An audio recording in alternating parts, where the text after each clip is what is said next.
En avant la musique, Histoire des gueules sèches. C'est le prochain rendez-vous de la Cinémathèque de Nouvelle-Aquitaine. Rien n'est calé pour l'instant. Rien n'est calé.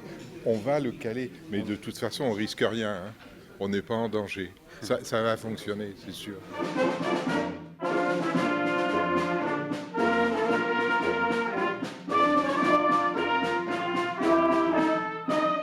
Dans l'auditorium de la BFM se prépare un siècle d'histoire des gueules sèches, avec des séquences issues des collections de la Cinémathèque. Sèche. Oui, on peut faire comme ça. Les gueules sèches arrivent, s'assoient et hop, on commence. Alors, il faut savoir que ça, c'est une répétition.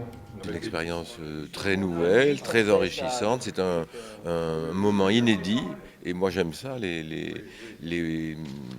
aventures, en fait, parce que c'est une vraie aventure. Et donc, en fait, moi, si je suis là, c'est parce que, donc, pour le centenaire qui arrive bientôt, en 2022, donc, je pilote la rédaction d'un livre, d'un ouvrage sur le centenaire des gueules sèches. Donc, voilà la raison pour laquelle je suis embarqué dans cette aventure. On est parti du texte, fourni par Franck Linol. Et à partir de ce texte-là, on a adapté des images et au fur et à mesure, après, on a fait un affinage en raccourcissant les images, en rallongeant le texte, inversement. C'est sympa de sortir des images des années 20, des années 30 qui sont un peu inconnues et de faire jouer les gueules sèches dessus, ça va avoir de la gueule.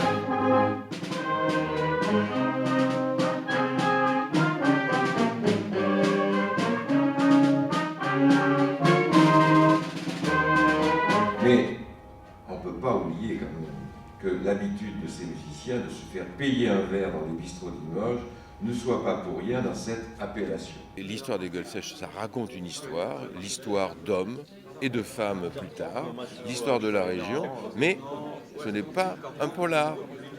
Ce n'est pas un polar. Encore que, je ne sais pas, peut-être qu'il y a des cadavres dans les placards, on ne sait pas, avec les gueules sèches, tout est possible.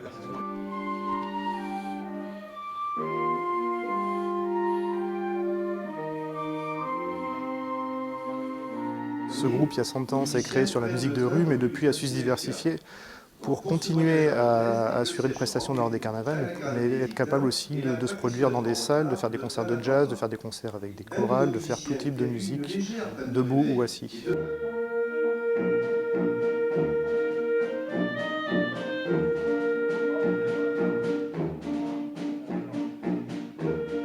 Il faut éviter le style romanesque.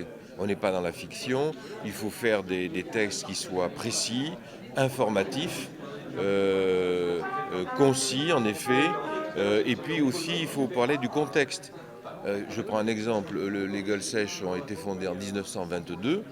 Bon, eh bien, moi j'ai écrit un petit texte pour expliquer la situation nationale dans les années 20, la situation à Limoges dans les années 20, pour replacer l'histoire des gueules sèches dans le contexte socio-politique du moment. C'est ça qui est intéressant. En 1922, une épicière de la place des Carmes, que l'on voit ici grâce à l'extraordinaire collection de notre ami Paul Colmar. Que quand on évoque les gueules sèches, on connaît toujours quelqu'un qui connaît quelqu'un qui a été aux gueules sèches. À Limoges, on ne peut pas parler de gueules sèches sans que les gens ne connaissent pas. Ça fait 1 an et demi maintenant, Guillaume. 1 an et demi qu'on travaille, qu'on fait des recherches d'archives, on trouve des documents inédits d'ailleurs.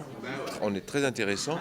Et on est aux 2/3 du livre. Et le livre sera publié donc fin 2021 aux éditions Geste. Geste Édition, ma maison d'édition. Le montage est à refaire là. Ça, pour vous, ça change. Oui, la durée-vous. Pour vous, ça change. Non, rien. La particularité de l'exercice, c'est qu'il faut arriver à synchroniser notre conférencier, le maître de cérémonie, les images, le son.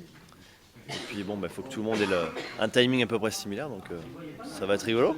La difficulté, ça va être le timing d'être présent au moment où le film va s'arrêter et commencer la musique. Ou alors on va jouer sur la musique, ça va être très très dur de se caler au niveau de ce timing. De toute façon, il y a les gueules sèches, il y a de l'ambiance, c'est évident, il n'y a aucun problème. Ce sont les gueules sèches.